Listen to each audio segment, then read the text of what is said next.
हे भगवान बाप घर आसवर 24 घंटा भी है स्वामी मत कम लगेदे। हेलो एवरीवन मो मामाने आपण मानक वेलकम करछि मोर आ गोटे छोट मिनी ब्लॉग को जेहेतु मु घरे थिली तो आज हूँ मोर आसवा दिन तो मु चार्टा बेले अलता आ चूड़ी पिंधे जेहेतु राति हेले पिंधंतीनी तो संध्या बेले बापा आउ बो मिसिकी आलू पराठा बनाउथिले मु घर को नेइके आसी बोली आ बो मते आलू को कषा आउ पिठा दे देथिला काले मु घर को गले खाइबी न खाइबी कांदीबी कि कौन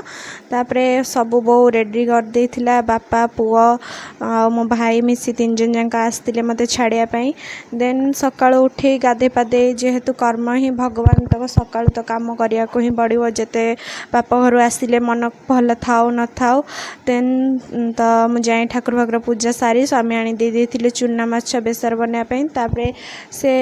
ऑफिस जीवे बोली ड्रेस फ्रेस आयरन करी चौरा माटी आनी देथिली आ बेलपणा सकाल टिके बन दे देथिली पी जीवाई जेहेतु से किसी खाई जीवेनि कहले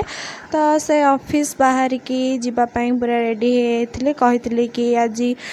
गाधुआड़े पलि आसबे तो मोपाई आसला बेलू चूना माछ बेसर टे बनईकि रखि तो पर आसला मुझे मैगी बन खाई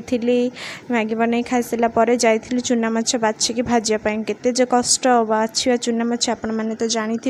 तापर जेहेतु आमर रोसे घरे आइंसा पसेनी तो मुझे चुली बन देती जेहेतु गरम होता माँ मत गोटे आणिकी आइसक्रीम दे देथिले देन मो सांग आसते समस्त बाय करने को से बेंगलोर आज पलाउछंती तापर स्वामी आसते खाया को दे देथिले आ से माछ बेसर खाए तो कहले बहुत ही बड़ा है जदि आपण एपर्यंत भिडियो को देखिले तो लाइक शेयर सब्सक्राइब करिया को जमा भूलेबेनी रही जय जगन्नाथ।